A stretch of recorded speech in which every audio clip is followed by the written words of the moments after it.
This is the early edition, a curated weekday guide to major news and developments over the past 24 hours, curated by Veronica Galka and Elizabeth Jennings, and read by an automated voice. Published October 8, 2025 on Just Security, an essential resource for those shaping a just and secure world. Here's today's news. Federalization of domestic policing. 200 National Guard troops from Texas arrived in Illinois yesterday and are expected to be deployed today alongside 300 troops from the Illinois National Guard in the Chicago area, according to a U.S. military official. The official said that the troops would be providing support to ICE agents and would not assume law enforcement duties themselves. U.S. Northern Command said the troops will be tasked with protecting federal workers and property and might temporarily detain individuals deemed an imminent safety threat. Anna Griffin, Mitch Smith, Robert Chiarito, Eric Schmidt, and Billy Witz report for the New York Times. Victoria Albert, John McCormick, and Mariah Timms report for the Wall Street Journal. Trump administration actions. Hundreds of thousands of furloughed federal workers may not be eligible for back pay after the government shutdown ends, according to a draft memo that has circulated at the White House and White House officials. The memo indicates that only workers deemed essential may be automatically entitled to pay once the government reopens. Those who have been furloughed may require explicit approval from Congress.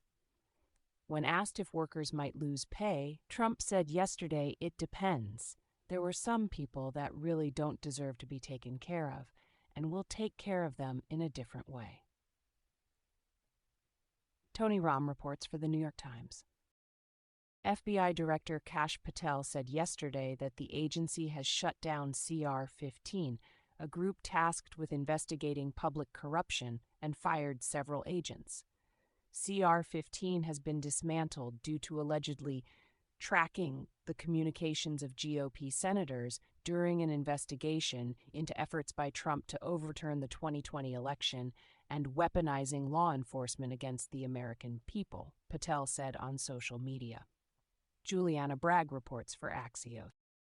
The Trump administration has had to push back plans to provide billions of dollars in economic aid to farmers because of the government shutdown, according to 4 sources. Some of the sources expect that Trump could still announce next steps despite the shutdown, as on Monday he said he would do some farm stuff this week. Grace Yarrow reports for Politico. The Trump White House will not allow impoverished mothers and their babies to go hungry because of the Democrats' political games, the White House posted yesterday on social media. The Trump administration has said it will use millions of dollars in tariff revenue to maintain a nutrition program for low-income mothers during the government shutdown.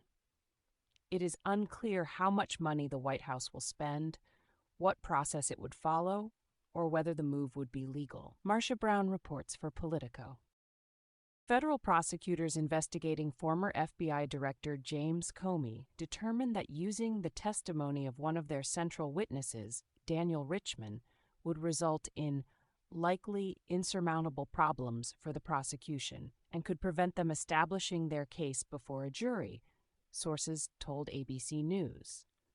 Prosecutors allege that Comey authorized Richman to leak information to the press. In his testimony, Richman reportedly told investigators Comey never authorized him to provide information to a reporter anonymously ahead of the 2016 election and instructed him to not engage with the media on at least 2 occasions. Catherine Falders, Alexander Mallon, and Peter Charalambous report. U.S. immigration developments. The Justice Department yesterday appointed retired Marine Corps Colonel Darn K. Margolin as the new head of the Executive Office for Immigration Review, a role which oversees the entire immigration court system. Margolin previously served as a military lawyer in the Marine Corps and as a commanding officer of Quantico's Security Battalion before he was removed from his post after negligently discharging a personal firearm. Chris Cameron reports for the New York Times. ICE plans to increase surveillance by hiring dozens of contractors in Vermont to scan social media platforms to target people for deportation, according to federal contracting records. Draft plans published last week show that contractors could be asked to collect information on locations tagged in posts and information on targeted people's associates. The records say that work on the plans could begin in May 2026. Sean Robinson reports for AP News. U.S. domestic developments. Attorney General Pam Bondi yesterday declined to comment on how she concluded that the military strikes in the Caribbean are legal when testifying in front of the Senate Judiciary Committee. Bondi also declined to discuss any conversations she might have had with the White House concerning the indictment of former FBI Director James Comey. CBS reports. The Supreme Court appeared inclined to strike down a law in Colorado banning conversion therapy used to change a minor's sexual orientation or gender identity during oral arguments in the case yesterday. The court's conservative judges and one liberal judge seem to view the case as primarily about free speech rather than regulation of health professionals. Josh Gerstein reports for Politico. The Pentagon will select a defense company as soon as this week to design and build the Navy's multi-billion-dollar stealth fighter, according to a U.S. official and two other sources. Mike Stone reports for Reuters. U.S. Foreign Affairs. U.S. aid cuts have left thousands of people throughout Myanmar without food, families in Myanmar told AP News. I lost my son because of the funding cuts, Mohammed Taher said, adding that food rations for his family had stopped arriving at their internment camp in April.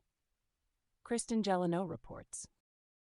Trump said yesterday that trade talks with Canada are more complicated than maybe any other agreement, but that Canada would walk away very happy as he met with Canadian Prime Minister Mark Carney at the White House. Carney said, "We're going to get the right deal." The details of their discussions remain vague. BBC News reports. The Pentagon's senior official for the Indo-Pacific region nominee John No said yesterday that he believes Taiwan should spend up to 10% of its GDP on defense, signaling his support for Trump's position. Taiwanese President Lai Ching-te said in August that their goal was for the defense budget to hit 5% by 2030. Reuters reports. Tech developments. Foreign adversaries are using AI tools such as ChatGPT to assist in influence operations and to power hacking plots, according to a report released by OpenAI yesterday. The report states that OpenAI has already banned several accounts linked to Russian and Chinese state campaigns that were using multiple AI tools to improve their operations. OpenAI says the report provides a rare snapshot into the broader world of authoritarian abuses of AI. Sam Sabin reports for Axios, Sean Lingus and Jim Sciutto report for CNN. Williams & Connolly, a prominent U.S. law firm, told its clients in recent days that Chinese hackers infiltrated some of its computer systems, according to two sources. One of the sources said that the FBI Washington field office is investigating the hack and other similar ones. Michael S. Schmidt reports for the New York Times. Israel-Hamas war. Babies in overcrowded hospitals in southern Gaza are forced to share oxygen masks as Israel has refused 4 mission requests to transfer incubators from an evacuated hospital in the north, a UNICEF spokesperson told Reuters yesterday. In one of the pediatric rooms, there were 3 babies and 3 mums on a single bed, one source of oxygen, the spokesperson said. Emma Farge reports. U.S. Special Envoy to the Middle East Steve Witkoff and Jared Kushner will join the Gaza peace plan talks in Egypt today. U.S. and Israeli officials said the negotiations in Egypt yesterday were of a technical nature and focused on mapping out the remaining gaps. a deal has never been closer, the officials suggested. Sources said that Wikoff and Kushner briefed Trump yesterday on the current progress of the negotiations as described to them by Qatari and Egyptian mediators. Barak Ravid reports for Axios. Senior Hamas leader Khalil al-Hayya told Egypt's Kahira TV yesterday that Hamas was ready to reach a deal, but needed a guarantee that the war would end and would never be repeated. A source close to the talks said that yesterday's negotiations had ended more positively than those on Monday, adding that today would be a decisive indicator given the presence of senior U.S. mediators and the Qatari Prime Minister. Nidal al-Maghrabi and Mayan Lubel report for Reuters. Hamas said today that it has exchanged a list of the names of Israeli hostages and Palestinian prisoners to be released under a swap deal. Tala Ramadan Jana Chokir and Nidal al-Maghrabi report for Reuters.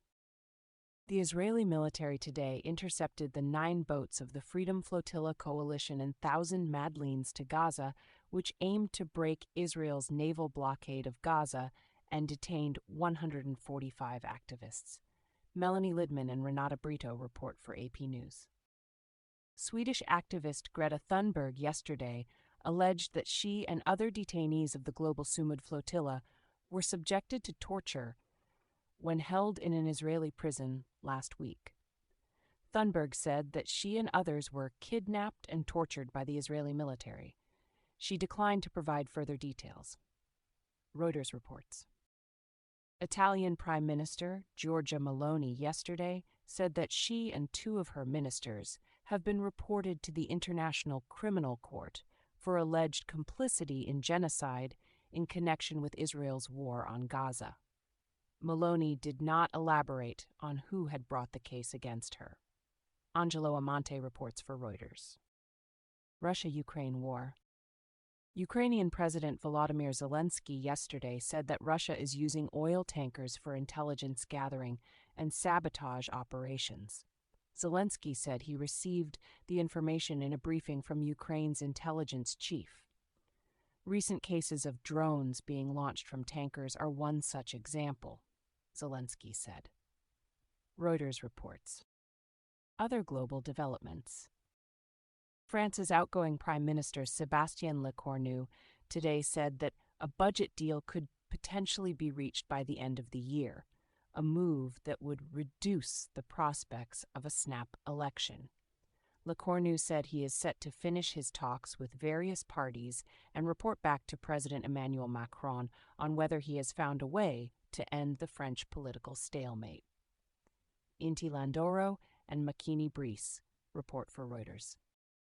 Myanmar's army on Monday dropped 2 bombs on a crowd of anti-government protesters participating in a Buddhist festival, killing at least 24 people and wounding 47 others, according to a spokesperson for the government in exile. The attack occurred in the Sagaing region, a key battleground in the ongoing civil war. Ko Eu and BBC Burmese report for BBC News. Costa Rica's Supreme Electoral Tribunal on Tuesday asked the country's National Assembly to strip President Rodrigo Chavez of his immunity in order for Chavez to face charges over allegedly repeatedly violating a prohibition on public officials participating in or referencing issues related to the upcoming elections. AP News reports.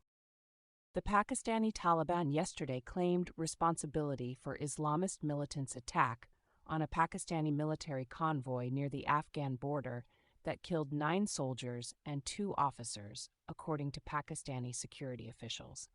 Reuters reports. Trump administration litigation. A federal judge yesterday blocked changes that the Trump administration made to a federal teen pregnancy prevention program requiring recipients of federal grants to ensure their programs did not include content deemed to promote radical indoctrination or gender ideology. The judge said that the policy was motivated solely by political concerns, devoid of any considered process or analysis. Jeff Mulvihill reports for AP News.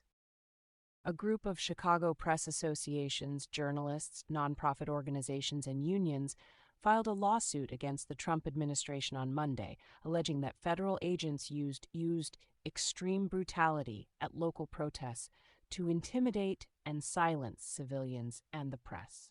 Faith Wardwell reports for Politico. In case you missed it, yesterday on Just Security. After another sham election in Georgia, the country's citizens persist by Laura Thornton. Russian motivations behind the Hanoi Convention Against Cybercrime by Alexander Sager. Swatting Attacks and Nihilistic Violent Extremism, a primer by Mackenzie Harms. Thank you for listening to Just Security's early edition today, October 8th, 2025. If you enjoy listening, Just Security's analytic articles are also available in audio form on the justsecurity.org website. To stay up to date on Just Security's analysis of law, policy, and current events, go to justsecurity.org, subscribe to Just Security on Substack, and follow us on LinkedIn, Blue Sky, Facebook, and Threads.